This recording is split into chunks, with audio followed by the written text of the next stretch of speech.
I am going to solve this problem 144.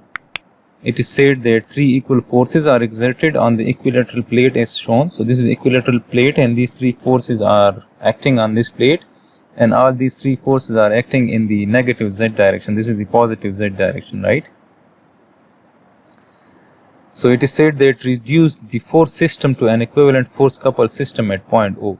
So it is asked that reduce these three forces to a force coupled system at this point O and show that R is perpendicular to MO. So first what we will do, we will find the resultant of all these three forces. So if I write the resultant Rx, so Rx will be equal to the summation of all forces along the x-axis, right? So this is the x-axis and this is the y-axis and this is the z-axis. Since all the forces are acting along the negative z-axis, so the summation of forces along x is equal to 0. Then to find the Ry, we will apply this equation, summation of all forces along y, and again it is equal to 0 since all the forces are acting in the z direction, and the summation of all forces along z will be equal to Rz component, and this will be Fz, and we will have F plus F plus F, so then this will be 3F. So the resultant is equal to Rz is equal to 3F, right? So this is the magnitude of the resultant, and if you want to represent this resultant as a vector, so then resultant vector will be equal to 3F in the negative k direction. So this is the vector representation of that resultant. Now to find the couple at this O, we will find the total moment of these three forces about this point O, right? Now we will use the inspection method to find the moment about O. So if I write that the moment about O and the x component of that moment, right? So if we look into these two, into this force, right? So this force has some perpendicular distance from this x-axis, right? So it is producing moment about the point O, right, or about along the x-axis.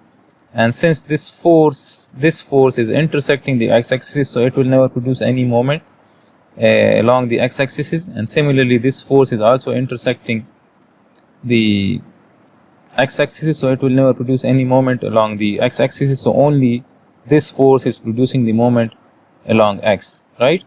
So for this we will write that F into the perpendicular distance. So let's suppose that this dash line, right, from this O to this point, this is that distance d. So we are required to find this distance d.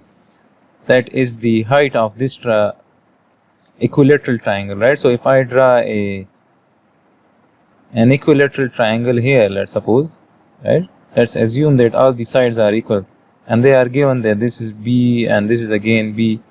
And if I draw another line from this point to the mid of this side, right, so this bisects this side by into half, right? So this from this point to this point, this is B divided by 2, and from this point to this point, this is B divided by 2, right? So now we have this triangle. So to find this perpendicular, we can apply the Pythagoras theorem, and this perpendicular is that d distance, right? So we can say that this b square is equal to d square plus b by 2 whole square. This is applying Pythagoras theorem. So d square will be equal to b square minus b square by 4, right?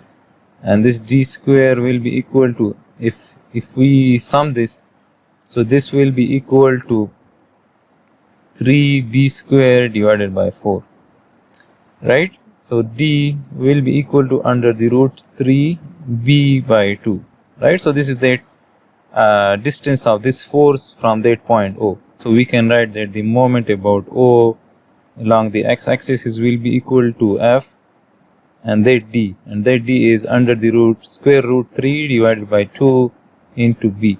And if you want to represent this as a vector, so as we can see that this force is producing moment about x-axis in this direction, right?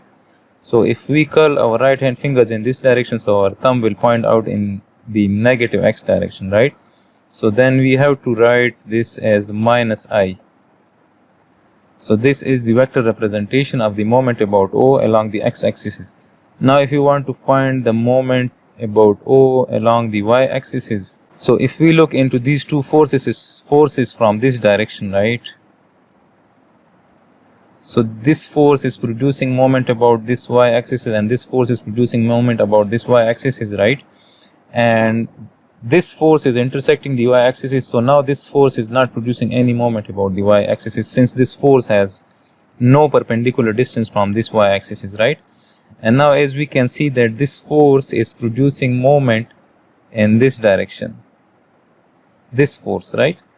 And this force is producing moment in the opposite direction.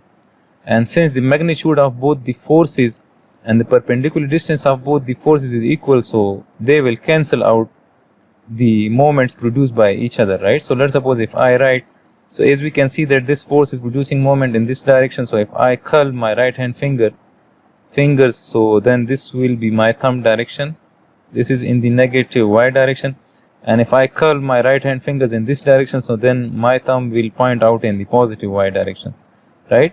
So I can write that this is F into perpendicular distance, right?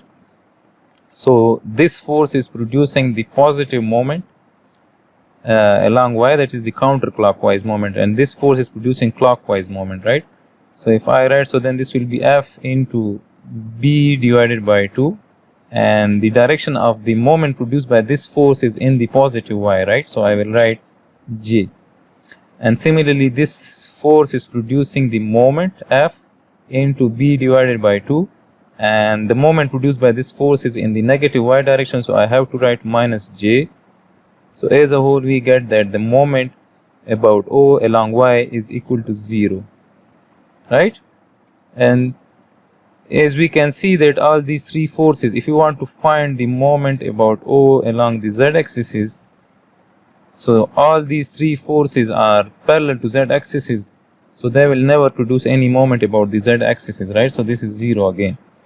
So the total moment at point O is equal to this thing, right? So only we are left with this. So I can write that this is under square root 3 divided by 2 minus BFI, right?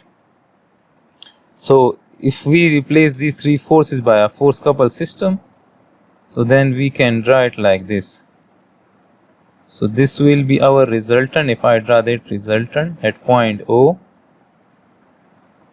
so the resultant magnitude is minus 3Fk, so the resultant is in the negative z direction, so I will draw it like this.